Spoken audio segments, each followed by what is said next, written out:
빌립보서 강의 34번째 시간입니다. 오늘은 빌립보서 2장 16절의 말씀을 가지고 함께 은혜를 나누어 보도록 하겠습니다.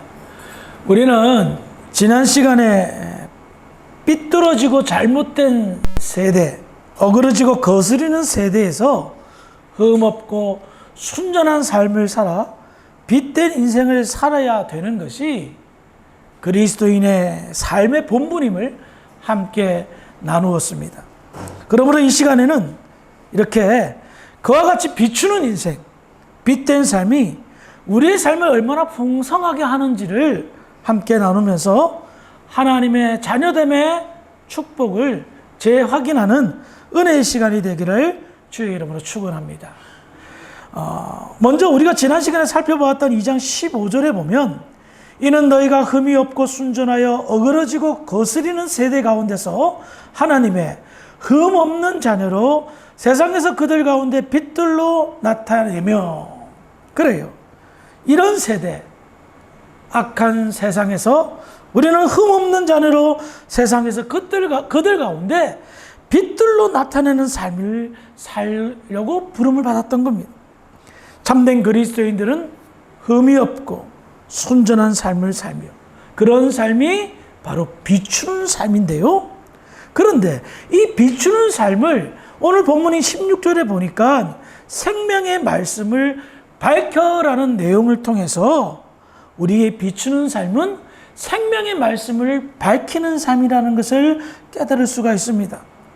여기에서 언급된 생명의 말씀은 바로 그리스도의 복음을 말하죠. 그래요. 생명의 말씀은 예수 그리스도의 비밀, 그 기쁜 소식, 복음을 의미합니다. 그래서 우리가 여기서 중요한 것을 하나 깨닫습니다. 그것은 바로 저와 여러분들이 생명의 말씀을 다루는 사람들이라는 겁니다. 비추는 사람, 다루는 사람.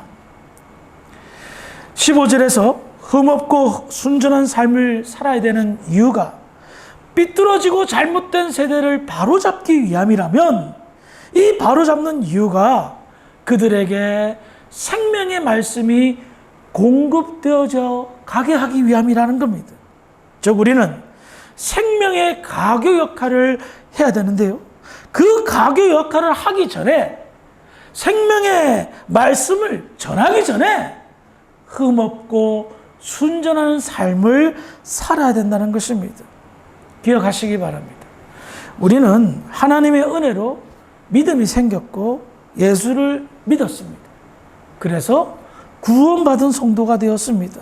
그런데 우리가 거룩한 사람, 하나님의 자녀로 부름을 받았을 때에 하나님이 요구하는 성도의 삶이 있다라는 겁니다. 그것은 예수를 닮아가는 삶입니다. 성화를 의미하죠. 예수의 마음을 품는 삶을 말합니다. 이 삶이 흠없고 순전한 삶이라고 함께 나누었습니다. 그러면 이렇게 살면 자연스럽게 하나님께 온전한 영광을 돌리겠죠. 그런데 이와 같은 삶, 하나님께 영광을 돌리며 흠없고 순전한 삶, 예수를 닮아가는 이 삶의 다른 면에 정말 놀라운 숨은 복이 숨겨져 있었던 겁니다. 아시겠어요?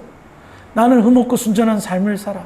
예수 믿어서 너무나도 감사하고 기뻐서 예수 닮는 삶을 살아가.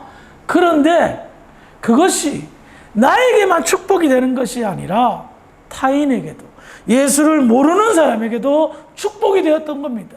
그것이 바로 생명의 말씀을 밝히는 삶이라는 겁니다. 여러분, 우리는 생명을 다루는 사람들이라는 거예요. 의사가 인간의 육체를 다루기 때문에 참 소중하고 귀중한 직업입니다. 의사의 위치가, 그 직업이 얼마나 중요한지 우리는 잘 알고 있습니다. 그런데 의사는 인간의 육체를 다룬다면 그리스도인들은 인간의 영혼을 다룬다는 겁니다. 죽어가는 영혼, 잠든 영혼을 다룬다는 겁니다.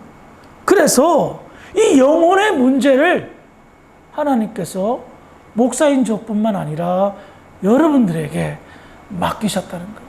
흠없고 순전한 삶, 그 삶을 삶으로 비추는 삶, 그 비춤이 바로 생명의 말씀을 전달한다는 것을 말하는 거예요. 그러므로 영혼의 문제, 죽어가는 영혼들을 살리고 잠든 영혼을 깨우는 이 문제는 먼저 구원받은 모든 그리스도인들의 공동 책임이라는 거예요. 교회가 이 세상에 존재하는 이유는 예수 믿는 사람들이 예배드리고 성도들끼리 함께 교제하고 하나님께 영광의 찬송을 올려드리는 것만 있는 것이 아닙니다. 예배와 교제와 영광 돌림은 참 중요한데 이 모든 것들의 시너지 효과가 나타나 죽어가는 영혼 생명의 말씀을 전달하는 시너지 효과를 나타내는 거예요. 그러니까 결론이 뭡니까? 이 세상 삐뚤어지고 잘못된 이 세대 사람들에게 바로 잡아주기 위해서 생명의 말씀을 밝히게 하기 위해서 우리는 예배를 잘 드리고 흠없고 순전한 삶을 살고 하나님을 찬양하며 예배하는 삶, 영광 돌리는 삶을 살고 이 모든 시너지 효과가 나타나 생명의 말씀이 밝혀 죽어가는 영혼을 살리는데 쓰임받는 것이 교회의 사명이며 성도의 사명이라는 거예요. 그래서 우리는 생명을 다루는 중요한 사람이라는 겁니다. 교회는 생명의 말씀을 다루는 것이며 생명의 말씀으로 영생의 축복의 가교 역할을 하는 것입니다. 그렇기 때문에 지금도 우리 주변에 수많은 죽어가는 영혼들을 향하여 그들에게 심폐소생술을 일으켜야 돼. 그런 중요한 사명이 우리에게 있다는 것입니다. 여러분들의 인생에 생명의 말씀을 밝히는데 2023년도 한 해 힘을 다하시기를 주의 이름으로 부탁을 드리겠습니다. 이어서 바울은 생명의 말씀이 밝혀지기를 바라면서 이와 동시에 자기가 지금까지 하였던 복음 사역들이 열매를 맺기를 바라지 헛수고가 되지 않기를 간절히 소망하고 있습니다. 2장 16절 중반절에 보면 나의 다름질이 헛되지 아니하고 수고도 헛되지 아니하므로. 빌립보 교회가 생기게 된 사연들 여러분들 사도행전을 통해서 아실 거예요. 바울은 빌립보 교회를 개척하고 싶은 마음이 1도 없었습니다. 그런데 소아시아 지역을 선교하려는 그 바울의 선교 일행을 마게도니아 환상 건너와서 도우라는 그 환상을 보고 유럽으로 가게 됩니다. 그 첫 도성이 빌립보였습니다. 안식일날 기도하러 갔는데 기도처소가 없어서 강변에 갔더니 어느 소수의 무리가 함께 기도하는 거예요. 그래서 그 사람들에게 복음을 전했는데 그때 누디아라는 자주 장사가 뗄라 파는 여자가 예수를 영접하고 교회가 시작된 겁니다. 아, 하나님의 인도하심이 여기 있었구나. 그래서 빌립보 지역에 복음을 전하는데 마침 귀신 들린 여종이 자꾸 바울 일행을 괴롭히는 겁니다. 하나님의 종이다라고. 그래서 바울이 마음이 원하지 않았는데 화가 나서 그 귀신 들린 여종의 귀신을 쫓아내버렸어요. 저 같은 사람이 하나님의 종입니다 그러면은 어느 정도 좀 이렇게 받아들일 텐데 귀신 들린 여종이 자꾸 하나님의 종이라고 그러니까 짜증났던 겁니다. 근데 문제는 여기서 시작되었어요. 귀신 들린 여종의 점괘로 인해서 돈벌이했던 그 주인이 화가 난 겁니다. 그래서 사람들을 선동해서 이 바울과 선교단 일행들이 어떤 사람들이다? 우리 동네의 질서를 어지럽히는 사람들이다 해가지고 모함을 한 겁니다. 그런데 어떤 일이 벌어졌어요? 그래서 붙잡혀가가지고 몽둥이로 두들겨 맞고 손과 발에 수갑까지 채워진 겁니다. 억울했죠. 그런 억울함을 당한 겁니다. 복음 전하다가 감옥에 갇히고 몽둥이로 두들겨 맞고 수갑까지 찬 상황 속에서 바울과 실라는 그 감옥에서 무엇을 합니까?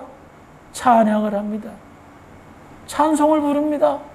그 잔잔하게 울리는 그 찬송 소리를 감옥의 죄수들과 간수들도 듣는데 그때 무슨 일이 벌어지죠? 지진이 일어나는 거예요. 갑자기 지진이 일어나서 문제는 감옥의 문이 다 열린 겁니다. 그때 간수가 정신을 차리고 보니 감옥 문이 다 열려서 죄수들이 다 도망간 줄 알고 자기에게 책임을 물을까 봐 자결을 시도할 때에 바울이 잠깐만! 그렇죠? 멈춰라. 그러지 말고 멈춰라.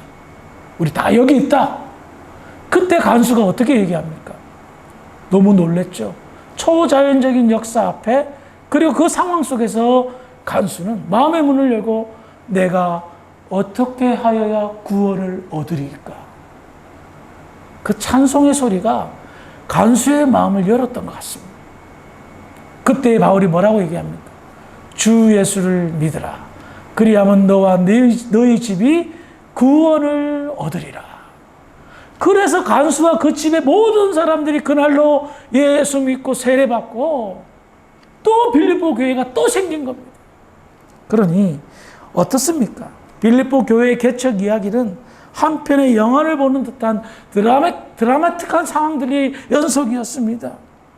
하나의 교회가 세워지는 것이 이렇게 힘들고 어려웠습니다. 하지만 그럼에도 불구하고 의미가 있는 것은, 보람이 되는 것은 교회 안에서 나타나는 복음의 열매, 말씀의 열매, 생명의 말씀을 통한 역사가 나타났던 겁니다. 그래서 바울은 빌립보 교회 성도들에게 상기시켜주는 거예요. 나의 복음에 행했던 성교의 모든 사역들이 헛발걸음지 되지 않기를 바란다. 이 말은 무슨 말입니까? 내가 수고한 것 좀 알았으면 좋겠어 라는 말이 아니죠. 이 교회가 세워지기까지 얼마나 많은 어려움과 힘듦이 있었냐. 그런데 지금은 든든히 세워져서 선교 사역도 하고 나도 도와주고 여러 교회도 살펴보는 그런 교회로 나가지 않았냐. 이 모든 것이 하나님의 은혜다. 그러므로 하나님의 은혜로 지금까지 세워진 이 빌립보 교회가 앞으로도 더욱더 바로 건강하게 세워지기를 바란다 라는 겁니다. 그러려면 흠없고 순전하여 생명의 말씀을 비추는 삶을 살 것을 이야기하는 거예요. 주사랑교회가 지금까지 오면서 얼마나 많은 숱한 우여곡절이 있었습니까? 그럼에도 불구하고 우리는 하나님의 은혜로 여기까지 왔습니다. 아멘? 여기까지 왔어요. 우리는 크지는 않지만 선교 사역을 협력하고 있고, 화려하지는 않지만 예배를 드리면서 하나님께 새로운 길을 열어달라고 간구하고 있습니다. 아르헨티나에 선한 영향력을 끼치기 위해서 지금 우리 성도들이 손을 합쳐서 한 걸음 한 걸음 기초를 다시 세우고 기초석을 다시 세우고 한 걸음씩 달려가고 있습니다. 끝까지 가봅시다. 어떻게 될지. 주사랑교회가 바울의 이야기처럼 그 권면처럼 흠없고 순전하여 어그러지고 거스르는 이 세대 가운데 생명의 말씀을 비춤으로 인하여 교회의 사명을 잘 감당할 때에 그 교회가 비전 있는 교회며 의미 있는 교회고 하나님께 칭찬받는 교회인 줄 믿으시기 바랍니다. 마지막으로 사도 바울은 자기에게 자랑할 것이 있게 해달라라고 부탁을 해요. 그리스도의 날에 내가 자랑할 것이 있게 하려 함이라. 이 말씀의 의미가 뭔지 아세요? 바울이 지금까지 권면한 말씀의 결론이라 해도 과언이 아닙니다. 즉 흠없고 순전하게 살며 두렵고 떨림으로 우리의 구원을 이루며 생명의 말씀을 밝히는 삶은 예수님 다시 오실 때에 칭찬받는 귀하고 복된 삶이라는 거예요. 그리고 바울이 내가 예수님 다시 오실 때에 너희들이 그런 삶을 유지하고 영위함으로 말미암아 나 좀 칭찬받게 해다오 라고 말하는 겁니다. 그러니 이 어두운 세상을 어그러지고 거스르는 세대를 바로잡는 것이 얼마나 중요한 일이라는 것을, 의미 있는 거라는 것을 알 수가 있는 거예요. 여러분, 여러분의 신앙생활 하면서 한 가지 가슴이 좀 품었으면 좋겠어요. 예수님께 칭찬받기 위해 좀 고민을 해봤으면 좋겠어요. 성경을 보면 하나님께 꾸지람 받고 징계받고 심판받는 이야기가 너무 많아요. 그러다 보니까 우리가 그게 좀 익숙해진 것 같아. 혼나는 게 당연한 것처럼 알고 있는 것 같아. 아니라는 거죠. 바울의 이야기를 들어보면, 그의 권면을 들어보면 주구장창 결론은 그거예요. 나 칭찬받고 싶어요. 하나님 앞에 잘했다 칭찬받고 싶어요. 이게 우리 가슴에 품어야 될 거 아니에요? 그러지 않아요? 혼나기 위해서 신앙생활하는 사람 어디 있어요? 지난 주일날 제가 아사왕 이야기를 하면서 하나님께서 가나안 땅에 이스라엘 백성 부르는 이유가 뭐예요? 젖과 꿀이 흐르는 땅에 보내셔서 축복하기 위해 부른 건데 얘네들은 허구나 심판받고 징계받고 혼나고 얻어 터지고 있어요. 그 때리는 하나님 심정 어떨까요? 더 화나고 미치고 포착된 일이에요. 우리가 이 험한 세상에서 참 힘들지만 신앙생활을 유지하는 이유는 결론적으로 봤을 때는 잘했다 칭찬 한마디 듣고 싶은 거예요. 그렇잖아요. 성도들이 서로 위로하고 격려하는 거요 굉장히 중요한 거예요. 좀 잘 하지는 못해도 어쩌다가 좀 잘하면 칭찬하고 격려하고 위로하는 거예요. 그러면 어떻게 될까요? 힘을 얻고 보람을 느끼는 거예요. 대부분 중직자들이 은혜 속에 있는 것보다 시험이 들 때가 많아요. 왜 그런지 아세요? 왜 그런지요? 왜 그래요? 열심히 일했는데, 지보다 더 수고 많이 했는데 들어오는 것은 이런저런 잔소리, 이런저런 평가예요. 잘했습니다. 수고했습니다. 고생하셨습니다. 진심으로 하는 이야기를 언제 들은지 기억도 안 나요. 여러분, 흠없고 순전한 삶 가운데 그 결론은 칭찬받고 싶은 그런 마음이 크단 말입니다. 우리가 예행 연습을 하는 거예요. 이 땅에서. 그리고 주님 오실 때에 그 칭찬을 다 한 몸에 받기를 주의 이름으로 부탁을 드리겠습니다. 바울이요. 왜 그렇게 칭찬받기를 원했을까? 이 사람 세속적인 사람이라서? 아니요. 바울은 보는 게 있었어요. 제가 읽어드릴게요. 디모데후서 4장 6절 7절입니다. 나는 선한 싸움을 싸우고 나의 달려갈 길을 마치고 믿음을 지켰으니 이제 후로는 나를 위하여 의의 면류관이 예비되었으므로 주 곧 의로우신 재판장이 그날에 내게 주실 것이며 내게만 아니라 주의 나타나심을 사모하는 모든 자에게 도니라. 바울은 다 보이는 게 있었어요. 주님께 칭찬받는 게 뭐다? 의의 면류관을 쓰는 거예요. 그 의의 면류관은 뭐예요? 다르게 말하면 지금까지 함께 나눈 거예요. 두렵고 떨림으로 구원을 이루는 것, 흠없고 순전한 삶을 사는 것, 비추는 인생을 살 때에 생명의 말씀을 밝히는 삶, 그로 인하여 생명의 가교 역할을 하여 죽어가는 영혼을 살리고 잠든 영혼을 깨우는 삶, 이 모든 것이 예수님께 칭찬받는 그런 삶이라는 거예요. 그런데 그것이 바로 의의 면류관으로 나에게 오는 거예요. 이건 뭘까요? 훈장받는 거예요. 수많은 그리스도인들 보는 앞에서 훈장을 받고 상을 받는 거예요. 저는 개인적으로 훈장을 받아보지는 않았으니까 그 훈장 받는 기분이 어떤지 모르겠지만 그럴 것 같아요. 잘 살았다. 그리고 뿌듯하다. 오늘날 세상에 많은 사람들이 삶의 의미를 잘 부여하지 못해서 방황하는 것 같아요. 그래서 한편으로는 쾌락주의로 빠져요. 인생 뭐 있어 하면서 즐기는 거죠. 엔조이 삶. 한쪽으로는 허무하게 살아요. 인생 뭐 있어? 뭘 해도 다 허무하다. 그러나 그리스도는 그런 기류에 빠져서는 안 돼요. 그래요. 즐길 땐 즐기고 또 낙심할 땐 낙심할 수도 있겠죠. 하지만 우리의 마음의 중심에 뭐가 있다? 의의 면류관이 예비되어져 있어요. 주님의 칭찬을 기대하는 삶. 그래서 세상 사람들과 다른 삶을 사는 거예요. 어그러지고 거스리는 세대. 잘못되고 삐뚤어진 이 세상 속에서 우리가 생명의 말씀을 밝히는 이유는 하나님의 뜻이 그러기 때문에. 과거에 아무런 희망 없이 절망 속에 살았던 우리가 예수 만남으로 인하여 이제 희망의 끈을 놓지 않고 소망 속에 살아가는 그 이유를 나만 누리는 것이 아니라 내 주변에 아무 의미 없이 살아가는 사람들에게 전하게 하기 위한, 그리고 그 모든 것들이 내게는 의의 면류관, 영적 훈장으로 돌아오기에. 그것이 보인다면 지지멸멸한 신앙생활을 할 수가 없어요.